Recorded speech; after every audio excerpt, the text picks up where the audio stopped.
Time for the Daily Rat.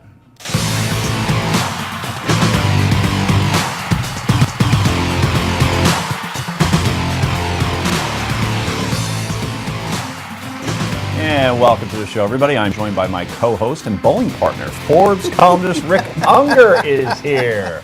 Also, she's one of Philadelphia's top attorneys and was once a stunt double for Shannon Doherty on 90210. The things you learn. Every day. Heather Hansen, welcome. And because we don't already have enough writers here from Forbes today, Forbes.com contributor Bill Tucker joins us. And finally, from lovely Washington, D.C., there's Newsmax TV contributor John Fund. Okay, everybody, it's time for the Daily Download.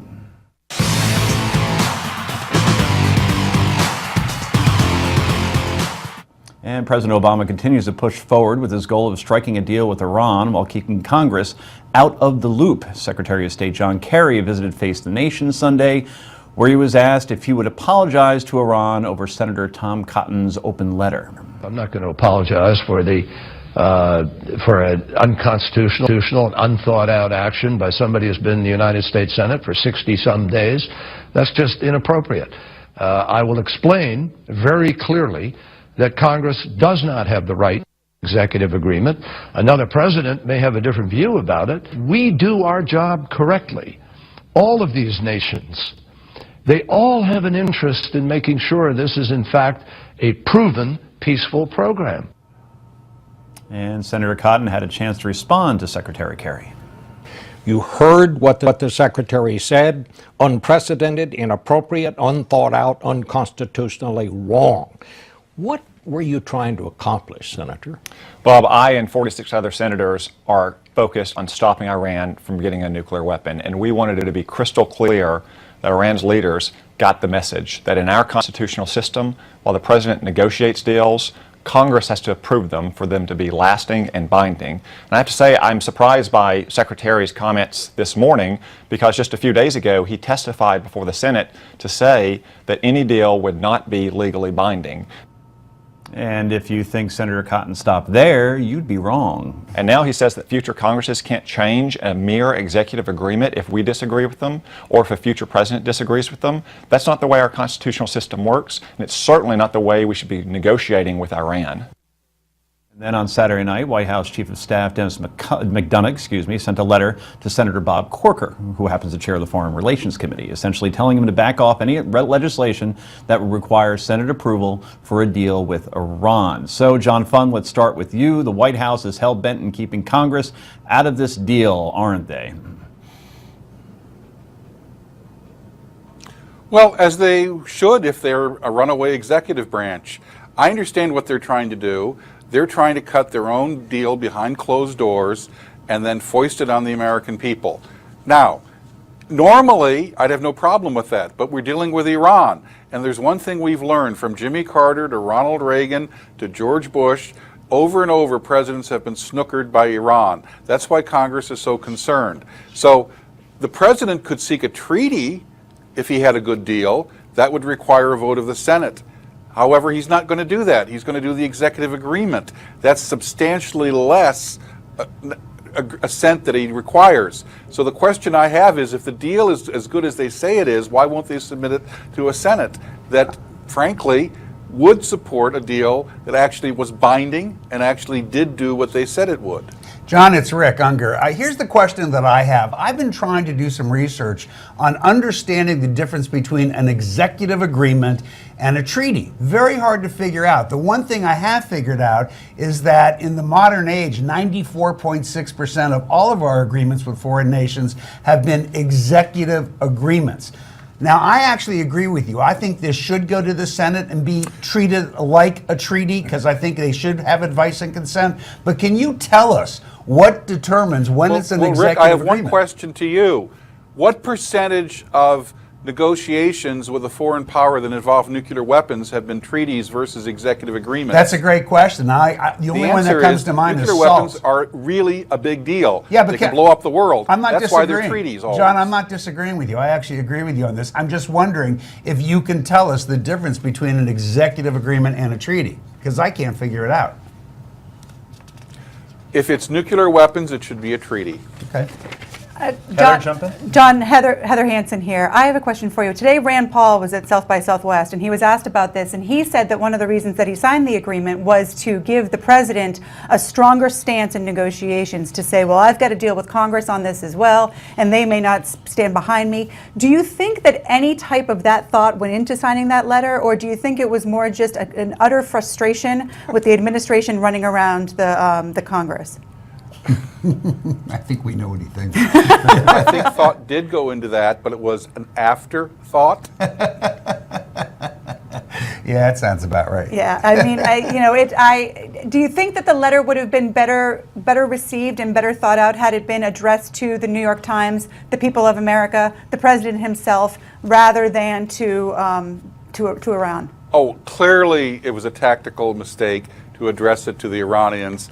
Again, anytime you deal with the Iranians, you're probably going to get burned.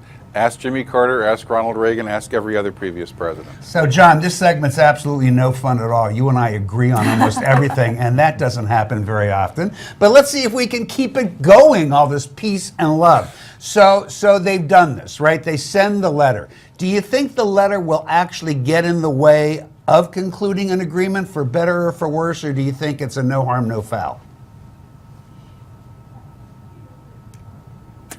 Look, the real problem here is there's no one who believes this agreement actually means anything. The Iranians are not going to sign anything that actually takes away their ability to have a nuclear weapon, and the United States is going to not force any kind of an agreement which will force the Iranians away from the negotiating table. So you're going to have this pretend kabuki theater in which everybody will agree to an agreement that really no one agrees will be a real agreement.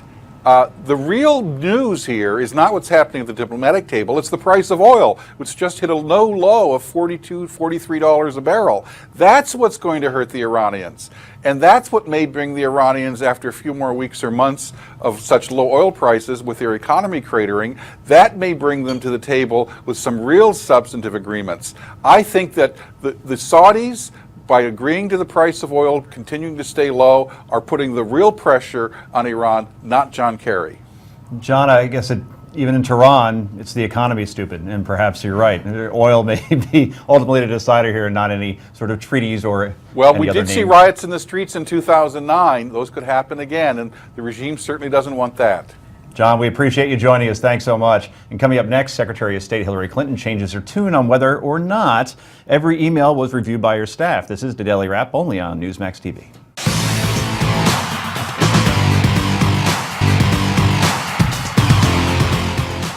And welcome back to Daily Wrap. I'm Joe Concha, along with my ping pong player and partner, Rick Unger. That time in Beijing. This is all video game, I hope, because I can't move. Yes. Plus, Heather Hansen, Bill Tucker, and joining us from D.C., Newsmax TV contributor John Funn. So, Hillary Clinton's emails continue to be a hot topic of conversation, but the Ragin' Cajun thinks it's all baloney. It was something that she did. It was legal. I suspect she didn't want Louis Gohmert rifling through her emails, which seems to me to be a kind of reasonable position for someone to take. So it amounts to, just like everything else before it, it amounts to nothing but a bunch of people flapping their jaws about nothing. It's been very 90s around here lately. It's like we might as well play Belle de DeVoe during these sound bites. Anyway, Congressman Trey Gowdy, who heads the House Benghazi Committee, has now issued a subpoena for the emails and is also calling on an independent investigator to inspect the Clinton servers. Mr. Gowdy continuing to put pressure on the Clinton camp. She says she deleted personal emails. Chris, I have zero interest in looking at her personal emails. I don't care about her yoga practice. I don't care about bridesmaids' dresses. I don't want to see that. But who gets to decide what's personal and what's public? And if it's a mixed-use email, and lots of the emails we get in life are both personal and some work, I just can't trust her lawyers to make the determination that the public's getting everything they're entitled to.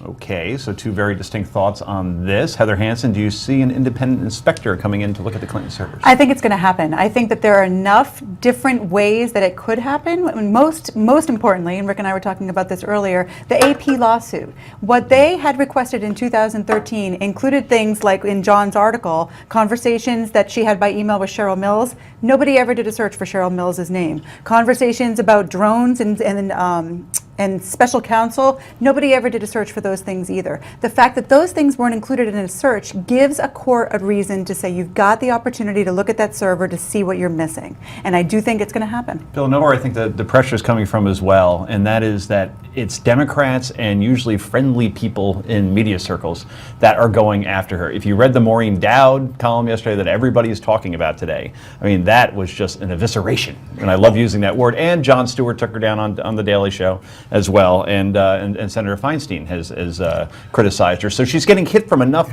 If she gets hit by Republicans, that plays right into the whole strategy. She's like, oh, poor me, and look, they're overplaying their hand. This is coming from everybody now. But see, I don't think this is a legal matter. I think it's a legal debate about whether she was legal or not legal. Like we said 2 weeks ago, this doesn't pass the smell test. It doesn't matter. Most of people in America work in a company where they know their emails are cataloged, where they know their emails are saved, so she can come out and win this legal battle and say, yes, see, I told you it was all perfectly legal, and I don't think it's going to do her a whit of good.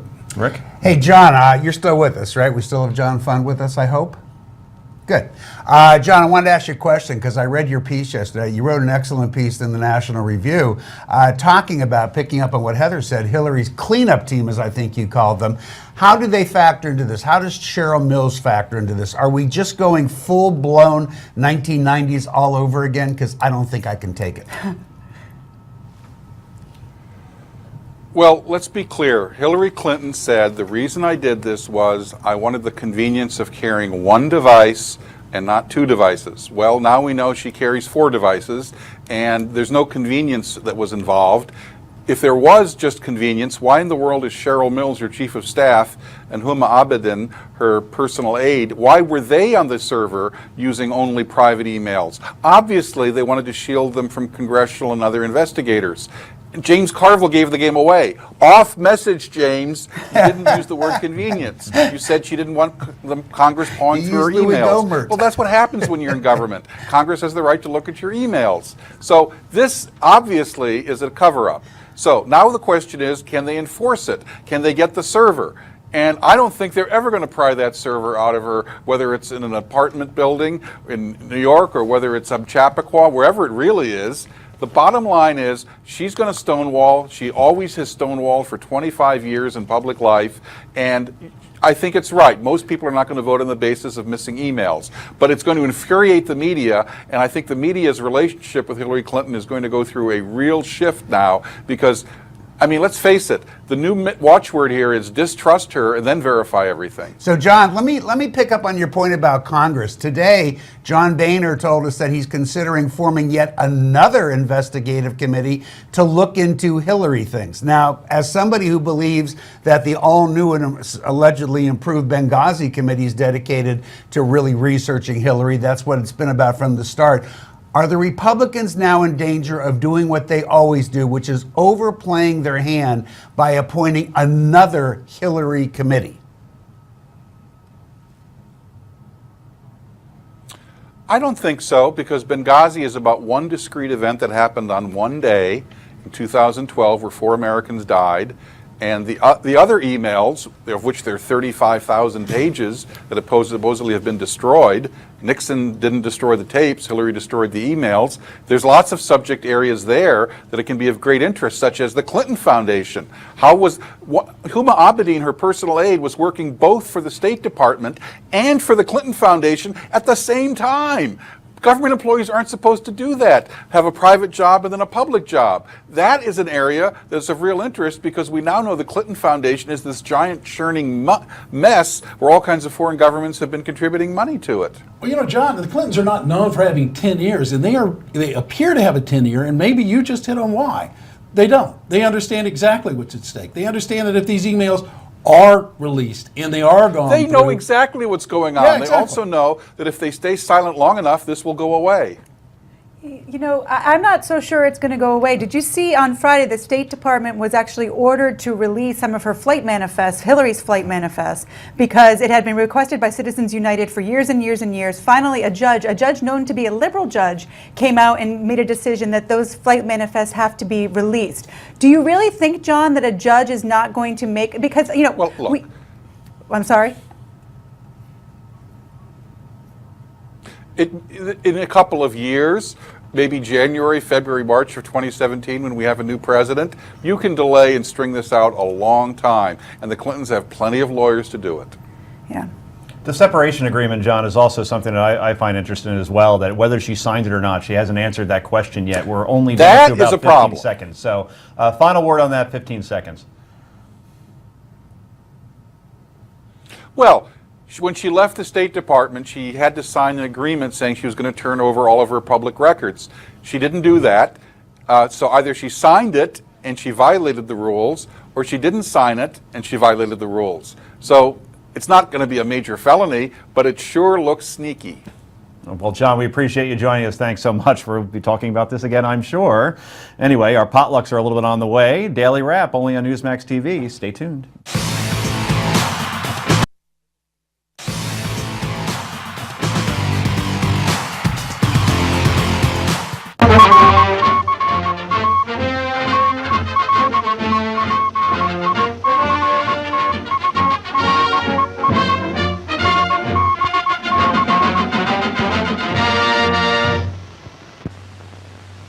General Hobart, I'm sure this occasion must be as gratifying to you as it is to me and to the rest of us. I'm glad to say marks a new epoch in the development of this child. I suppose it really climaxes in the fact that you and I are the first actors on the television stage.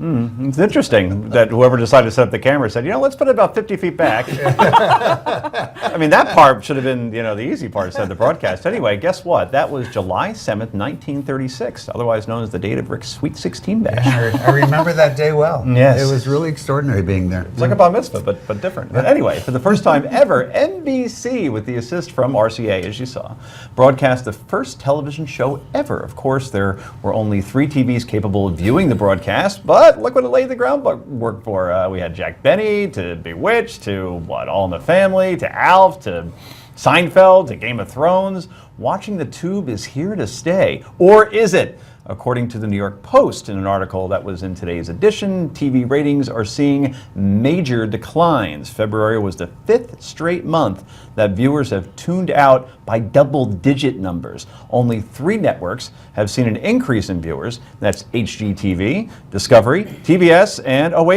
4 newer networks, Newsmax. Yes, we are climbing. One theory for the drop is because, we're now getting our shows online. So, Rick, you also created a bunch of TV shows. 40% of households have internet TV streaming services like Netflix and Hulu and Newsmax TV, and the rest of them. Is this a trend that will eventually say, bye-bye cable, I'm canceling my No service? question about it. Absolutely no question about it. It's a question of when. Look, I am fond of saying the baby boomer generation, which I am part of, contrary to what some people think here, thinking I'm older. We really started television. We did. And we're going to finish television. It will end with us. And, the methods of distribution now are absolutely going to be over the internet and things like that. It's probably no more than 5 years away, so nobody should be surprised. Yeah, it's really close. I mean, you talk to kids today. They don't watch television. They'll watch Hulu or whatever, but they're getting it online. Okay, here's where I have an issue with this. I just purchased recently, not that expensive by the way, a 60-inch smart still use the Samsung screen. TV.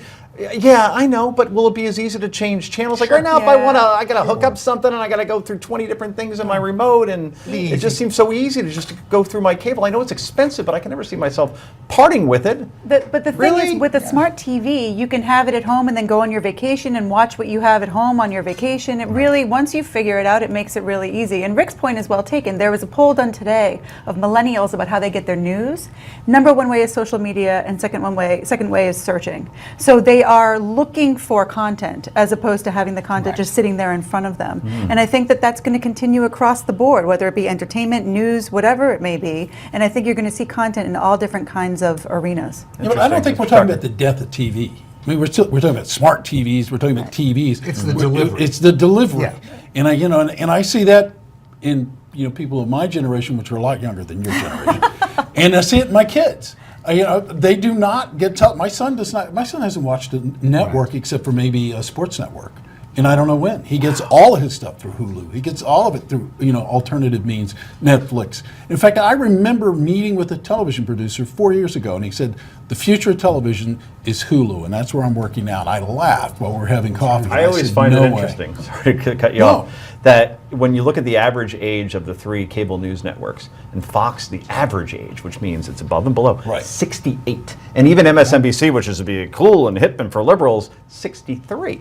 And then you go down to CNN, and I think it's 59. But look isn't at that what's- amazing? Yeah, that but it's look that at what's old? happening, though. I mean, as I think back over my viewing over the past 2 weeks, I have certainly spent as much time, if not more, watching Netflix than I Yes. have Oh, watching yeah, no, the totally. networks Yeah. or even a cable pay channel. Well, and even watching this, like, my parents watch us on their Online. iPads. Yeah. They don't watch it on the television because they're out and Hi, about Mom and and very Dad. busy. Really? Hi, Heather's mom and dad. They always are, even at dinner, they watch it on their iPad. So I think it's much more feasible to people's lifestyles now that you can watch it anywhere. Can I get nostalgic for a moment? Please. Sure. Because I remember in 1980, all right, we got cable, and that was such a big deal. But you had to change channels on this like circular round thingy that you could go like to 36, and that was the highest channel.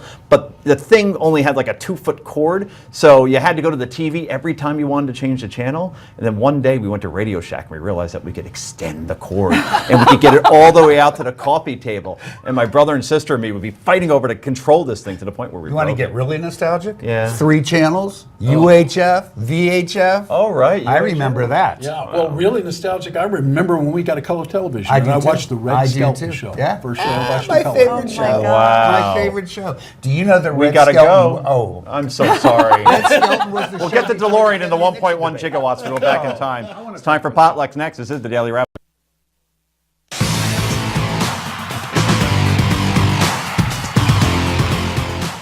And welcome back to the Daily Wrap. It's potluck time. This is the part of the show where we go around the table and share our favorite stories of the day. Heather Hansen, we've been talking a lot about food in the past 3 minutes, so it's only appropriate that we continue. Move on with our potluck. Today's potluck is about the NCAA March Madness starting this week. There's been, obviously, since 1979 is the year that it became super popular. Why 1979? Why? Because Larry Bird's team played against Magic Johnson's That's team, right. Michigan State versus Indiana State, that's right. Big game, and ever since then it has consistently grown. Now it's something like, what did you say, 40 billion people? There's 60 40 million people will fill out a bracket today, that next right? couple of days. Wow. 60 million people is estimated will fill out a bracket. And we're all breaking the law. We're Well, not breaking filling out the bracket. betting on That's it. not betting on the it. pools. That's right. breaking the law. Right, and that's my potluck for today, because it's against federal law to do sports gambling, it's against state law to do sports gambling, and yet the government just overlooks it. And in fact, President Obama fills out his bracket on national But you TV. don't know if he bets. Well, true.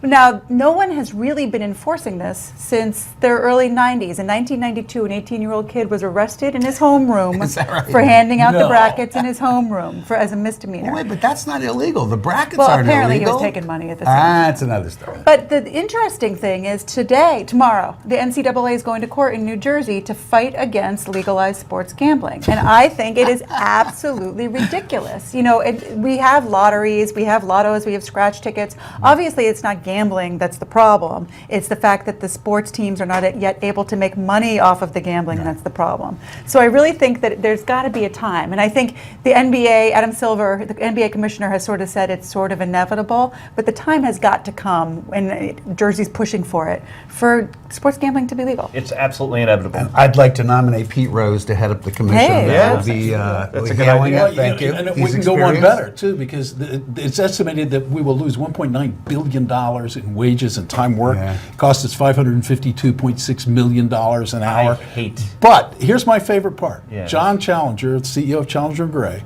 has come out and said, get out of the way. Stop. This is great. It's good for morale. It's good for the morale of the people who work here.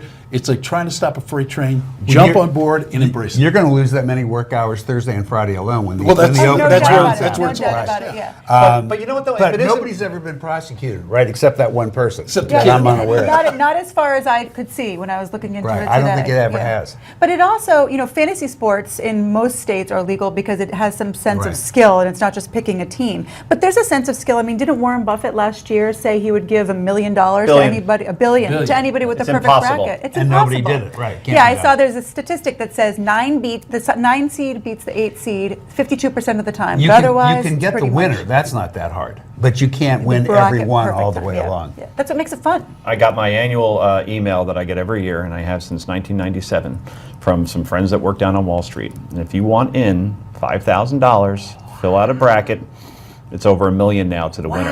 Right. But Yeah, you right. can't remember the What's that? Did you do it? Right, so you better not. You can't remember. You erased that email. So You Heather, can't remember the name. since you are an expert on this, who wins this year? Villanova, of course. No. My alma mater.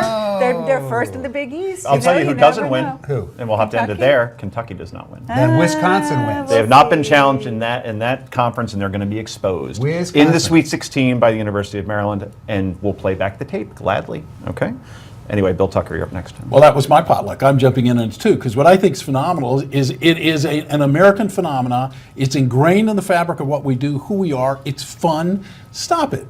60 million people fill out a bracket from anywhere from $5 to $5,000. Yeah. Right. And you're right. It's good. And you know, study after study shows that happy employees are productive employees. You run a workplace where people are glad to be there, happy and having a good time. They're productive. I don't know if it offsets the $1.9 billion in lost wages, but still. I bet it does over time, though. I think that, when people are having a good time at work, they're more likely to stay a little bit later a different day. I think it's a good thing. I don't have any issue with everybody at my work doing it, as long as they're not betting and doing things illegal. Guess what? Guess what? They are. As long as no money knowingly exchanges hands. So I hear this marketing every year by is it Christmas, Challenger, Gray, right? That firm, and they say, oh boy, all the distractions going to cost $1.9 billion, right? If it isn't that distraction, it's going to be another distraction. It's going to be the Tinder. It's going to be the Facebook. It's going to be the Twitter. In other words, I understand this is a little bit more of a distraction, but come on, I don't see how they ever You get to can't that watch- number. You can't quantify Well, and that. It'd be 2 minutes to fill out a bracket. The one thing that I do see as a problem with it is when you see how little the athletes are getting a cut of all of this. Hear, hear. You talk about the money, you talk about the money lost, Yeah. you talk the productivity, you talk But about that's the money not that's made not the with gambling. the NCAA. Let's just talk about the money they make. Absolutely. And the schools make and on them. You see those kids who say, I'm hungry at night. I mean, it's That's right. ridiculous. It's the greatest business model maybe ever. Ever. Where it's like putting on a play on Broadway and you don't have to pay the actors. But yet you get to charge all this money, and then the NCAA just takes it all in with all the TV And that's contracts just and the rights. NCAA's part. What about the schools? That's a very good point. Anyway, we have to take a quick break, but don't worry, when we come back, we'll have even more potluck for you, including my own. This is the Daily Wrap, only on Newsmax TV.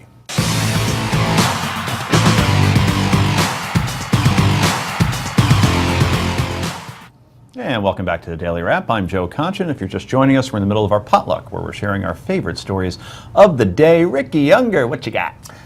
I got a double standard. There seems to be a double standard at work where certain people who break the rules of releasing and disclosing classified information, i.e. John Petraeus, ends up getting a pass. He's not going to jail. He ended up being charged with a misdemeanor for divulging some seriously secret military secrets to his girlfriend, who was writing a book about him, and yet others, including one fellow who was a CIA agent who did 2 years for telling a reporter the name of a CIA interrogation person, another guy who had shared something with a reporter about North Korea, people who have committed offenses that are either no worse and probably less are getting sentenced to a couple years in jail. That doesn't seem right. If you're close to the administration, and Petraeus, and I said John, it's David, by the way, and General Petraeus is still advising this White House, on ISIS right now. Yeah. and he's going to get a slap on the wrist having committed what they call a misdemeanor, when other people doing the same thing are going to jail for a couple of years. That's not okay. Well, and there's two reasons potentially for it. One is that he's so helpful in advising on ISIS that they can't get rid of him. And the other, maybe more likely reason is the fear that he was going to join in with Gates and Panetta and sort of jump in on this, criticizing the administration on their foreign policy. That may be why, And but that's not legit. So No, let's buy agree. his silence? Right. Is that the argument? I think that there's an argument to be made there. Well, you know what?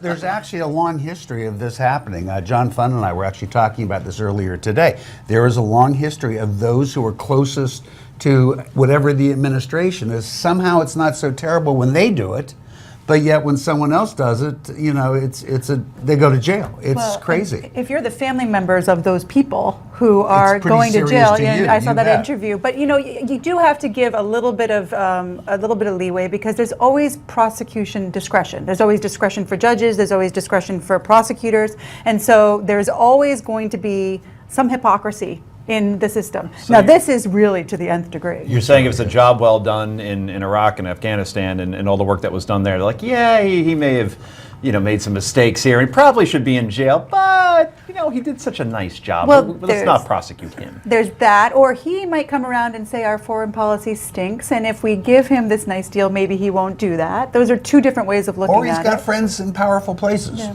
where these other people don't. suspect You know? And he's a powerful man combination. himself. But this is such a public thing. It's just truly offensive. It's a public thing. And that- by the way, I'm not arguing for a bigger punishment For him, necessarily for it's Petraeus. It's the less other for the people. It's the others. injustice Yeah. to the other people. Yeah. It's Right. offensive, yeah. You say it's a public thing, but I haven't really read all that much about it, to be honest with Well. you. Very little media coverage around this. Yeah, And that no helps doubt. keep Yeah, everything that's right. on the down low. Anyway, it's my turn. And I just got back from a wonderful vacation. I went actually on holiday this weekend. That's what the pretentious people call it, holiday. I like that. Anyway, the weather was perfect. Let me think back for a moment, or just show you a picture. 85 degrees each day in a little town that is a planet unto itself, Jupiter.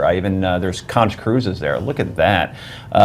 Beautiful water there. The wife got in some photo shoots as well. It was a working holiday for her. Okay, I took that shot. She doesn't actually model, but probably should. Anyway, the travel to and from, however, a completely different story. An utter disaster. The airline that will be left nameless, okay, it starts with a U, lost my wife's suitcase on the way out, which happened to have most of our stuff in it. And we had to wait at the airport until the next flight came in after landing. Yes, we have left from Newark, which didn't look nearly like that in that B-roll that you see. Good Lord. So yeah, it's like, okay, your bag's on another flight, even though we checked in with plenty of time. We could either get it to your hotel room in 5 hours, or you could wait for it to come in on the next flight, which we decided to do because it basically had all of our clothes in it. And when you go from 40 here in New Jersey or New York and 85 in Florida, you kind of need some clothes. So instead of purchasing them, whatever. And oh, by the way, it costs $50 just to check one bag. So, all right, it happens. It's flying in 2015. I get it. So on the way home, after being exhausted, maybe a little hungover from getting overserved, oh no, there's a 1-hour flight delay after you aboard the plane and you're sitting in your seat. Couldn't just wait till then. All right, that happens as well. I'm willing to forgive that. And then when we get off the plane, our bags take almost 90 minutes to make it from the plane to the carousel at 9:30 at night at Newark. And it just seems like it's a very simple thing, people, that it gets off the plane and you put it on a carousel. Here. That's next delivering time a you do pizza. that- Next time you do that, ship it. Whoa. Go to- I'm getting to just that. don't check I'm it. getting to that. Not quite done with the rant. Anyway, it got to the point where my dog is waiting in a car with my nephew. We had to bring him into the airport. You see the bags there in the background because he cramps up when he's in his little crate. All right. So you understand. So Rick Unger, you're right, who is my partner and the ping pong player partner and all that, gave me some great advice. And Bill just did as well. Never check a bag. Never. Just carry 2 carry-ons and just do laundry while you're there or something, but don't go through that. Rick, final word, 5 seconds. We are united in this point of view. Oh, wordplay. Again, we're not going to say what the airplane was or who the airline was. Anyway, that's all the time we have for Potluck. We come back at yay or nay. It's the Daily Wrap only on Newsmax TV.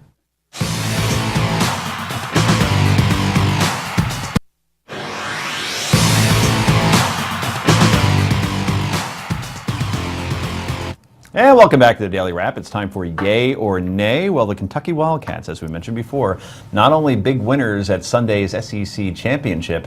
Yes, let's show it for you. Make sure you hopefully you ate dinner beforehand. Yes, that's 75-year-old college basketball broadcasting legend Dick Vitale and a friend of mine of sorts, laying one on 46-year-old actress Ashley Judge just before the Wildcats stayed undefeated by blowing out Arkansas and earning the #1 overall seed at the big dance, which begins in earnest early Thursday afternoon. So, can we put up that picture again, guys? Yeah, there's Kentucky. That's right. And they're going down anyway. So, judging by that photo, and let's hold it up here for a second just so everybody can really absorb it.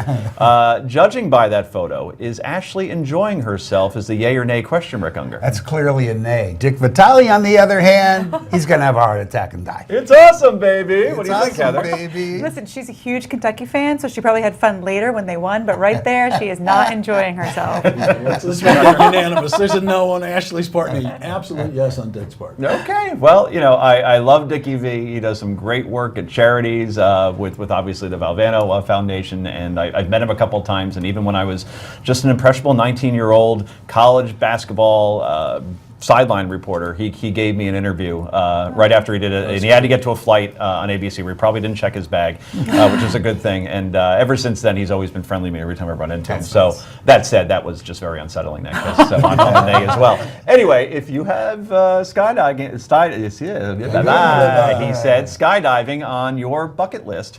Obviously, I've never done it. I can barely say it. But think you might be getting too old to do it? Well, think again. 100-year-old Georgina Harwood celebrated her big centennial by jumping out of an airplane along with 15 family members and friends. Believe it or not, this was her third dive. She did her first when she was a spry 92 years old, and then she went shark diving the following day. So the question is to you, Rick Unger, since we're only about 12 years away now, would you go skydiving when you turn the big 100, yay or nay? Why not? What do you got to lose? It's a very good point. You're playing with house money at that point. Yeah, you're supposed to do one thing every day that scares you, so I think you may as well. That's a good one. Is that I'll a give it rule? Yay. I do this every day. Roosevelt quote. I do this every day. Do That something scares every day me. that scares you. This doesn't scare you. Yes, that's an internet quote. Do one thing every day that scares you, so it must be true. She's great. I love her. That's fantastic. The shark diving, though? Oh, You're yeah. going with sharks? But it's house money. It's 100 years old. I don't know why you wouldn't. not? Come on. Why There's not? two ways I don't want to go.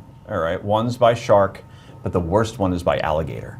Because what they do is they wrap you up and then they bring you to the bottom of whatever swamp you're in. They drown you, then they eat you. So you know you're done, right? And You just anyway. go with it. You go with it. Yeah. You've thought about this clearly. I have thought about that. I'm a nay. I'm never jumping out of a plane, ever, because I can't even get my bags from a plane, so why even bother? We'll just keep going back to that.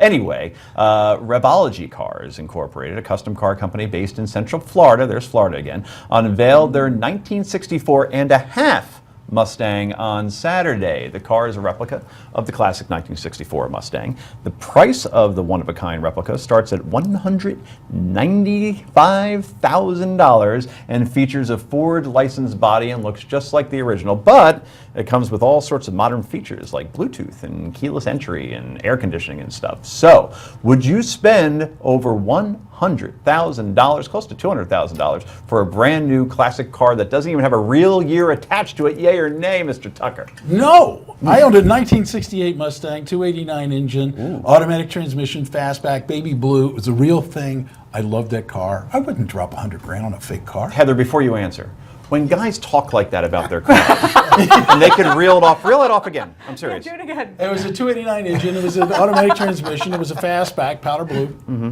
Is that a turn on? Is my question, Heather? Straight six engine. It was Well, awesome. she's sweating. I'm just not into cars. I'm not into cars. I have a Toyota RAV4 that is really old, over 150,000 miles on it. I'm just. That's nothing. Boy, you just brought this segment down about 8 notches. Just agree and move on. My question would be, can I just go buy the original car and upgrade it for a whole lot less money? You can do whatever you want for a whole lot less money Right. than 64 and a That's half. the part I'm not following. It can't be that expensive to buy the original in decent immediate shape, gratification. and then just put those things into it. Do you own a classic car now? No. Well, I don't know. A couple of my cars are starting to become classic. I think. That 84 Dodge Dart, apparently, that is the case. So, good stuff, guys. I am a yay on this one, but I would have to have liquid. You're right. I would have to have like Gecko kind of money. Right. Well, you also have to know if it's going to appreciate from there. I wouldn't care at that point if No? I have that kind of money. This No, is, it's just, at that yeah. point I'm getting conversation starters, right? Right. Like, To hey, drive look at my around the shore. 1964 and a half Mustang. Yeah. Right, But and you then I could could go realize. buy one. You could go buy a real 63, 64 for a lot less. But a 64 and a half, how many people own that?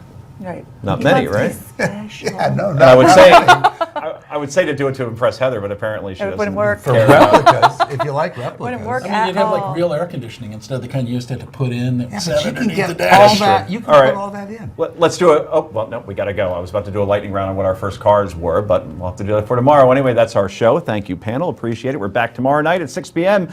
More Daily Wrap here on Newsmax TV. I'm Joe Concha saying bye-bye.